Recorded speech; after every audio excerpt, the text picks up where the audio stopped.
Canşinin malikanəsi.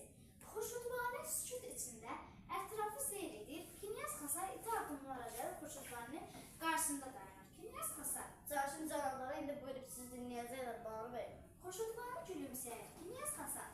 Mən sizin haqqınızda gözəl sözlər etmişəm. Bütün Azərbaycan sizinlə fəxr etməlidir. Xurşudvanə. Təşəkkür edirəm Knyaz. Orta yaşlı yaraşıqlı bir adam olan Canşin otağa daxil olur. Canşin. Xoş gəlmisiniz bana verin. Sizi gördüyümə çox şadam. Necə edirəm? Xurşudvanə və Canşin əyləşir. Canşin. Sizləsinizə olan dərin hörmət, məmnun ola bilərsiniz. Əlbəttə, İbrahim xanın nəvəsi Gülmər Mehdiqullah xanın qızına hörmət hər kəsin borcudur. Eşitdiyimə görə siz də həm gözəl şairsiniz. Xurşudvanə razılıq əlamələrə gülümsəyir. Canşin. Mən Azərbaycanlıların içdiyinə heyrənəm. Ancaq təəssüf ki, belə cəsur xalqın yarısı sizdən ayrı düşür. Xurşudvanə kədərlə. Bu bizim faciəmizdir Knyaz. Qədim bir tarixi olan Azərbaycan xalqını iki yerə parçalayıb qardaşına ayırmaq ədalətli iş deyildir. Canşin söhbəti dəyişir. Sizin Tiflisə təşrif buyurmağınızın səbəbi mənə qarşımdır, bana bəy. Mən çalışıram. Atanızdan qalan mülkün bir hissəsi sizə qaytarılsın. Xurşudvanə. Mən bütün mülklərimizin qaytarılmasını tələb edirəm Knyaz. Canşin zarafat yanar. Siz tək varsınız, o qədər mülkünüzə lazımdır. Xurşudvanə həyəcan.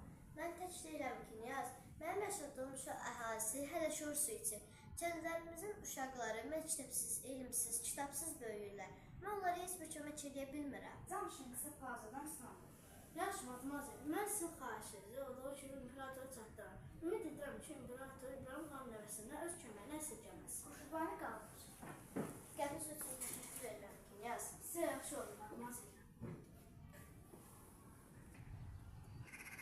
Şuşa, Xurşudvanənin malikanəsi. Həyətdə xeyli insan toplaşıb, Xurşudvanə onların qarşısında dayanır. Həyətdə toplaşan birinci adamlardan biri Sevincdir.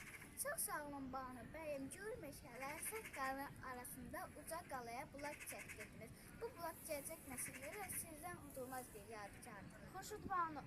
Mən əminəm ki, gələcək nəsillər elə kiçik bulaqları kifayətlənməyəcək. Həyətdə toplaşan ikinci adamlardan biri. Varına verən utanmaz Banu bəyim, sizin əlinizdən gələni xalq üçün əsirgəmirsiniz.